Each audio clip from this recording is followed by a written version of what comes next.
It's Friday, August 27th, 2021. That can only mean one thing. It's Stefanie Drysdale's weekly cybersecurity recap, number 86. Ms. Stefanie Drysdale, VP of Cyber for Prescient.com. Ms. Stefanie, welcome back. So I'll just jump right in. This week on CNET, they shared an article titled Passwords on the Dark Web After the T-Mobile Breach, How to Check What Was Leaked. So far, it looks like no credit card or password information was taken, but still plenty of damage can be done with your PIN numbers and other PII. So the article recommends using a password manager and also checking Google Password Checkup or Mozilla's Firefox Monitor to tap into the breach credential API of theirs to see if any of your credentials are on there. Um, and if you're not already doing so, to utilize credit monitoring. It suggests LifeLock, which is fine at the basic level. Alternatively, you might already have free access to credit monitoring through your credit cards or through your bank. So be sure to check those out and see if you just need to enable something. Also, make sure that your credit is locked on all the credit bureaus unless you're actively seeking new lines of credit. No reason to keep that open for inquiries or criminals.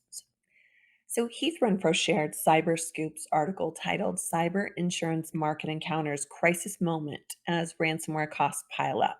Lots of talk around cyber insurance right now. Rate increases, coverage drops, ransomware limits. Right now, ransomware accounts for about 75% of all cyber insurance claims. And that's up from 55% in 2016. Which by some accounts is just more profitable for criminals. And with authorities like the FBI and the French government discouraging payment of ransomware, insurance companies are covering less of these costs all the time. Additionally, in the past, policyholders might have been able to get away with just checking the box on their security controls.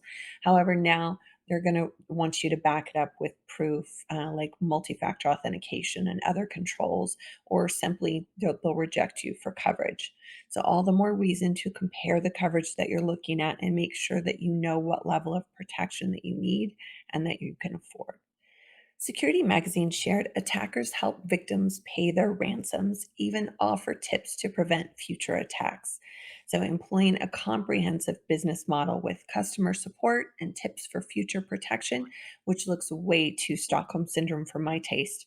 Criminals are taking a simple model with an average payout of $760,000 last year to a very well-oiled enterprise that averages a payout of $1.85 million this year. So, as many as 56% of victims are choosing to pay, and whether they do or not, only 29% are able to restore all of their encrypted files. Some estimate that to only be 8%. So, add this to the large fines that the company may incur if the criminals happen to be on a sanctions or watch list. So, then finally, 80% who paid the ransom were still attacked again. And adding insult to injury, the hackers will often offer some great cybersecurity tips for their victims about securing strong passwords and privileged access and endpoint response. As an alternative, might I suggest seeking a less nefarious resource like your CISO or even myself, if I can be of help to kind of make sure that those best practices are in place well in advance and not seeking the advice of a ransomware gang.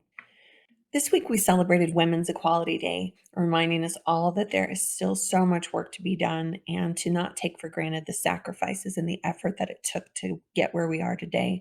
Let's all try to work together toward being a part of the solution.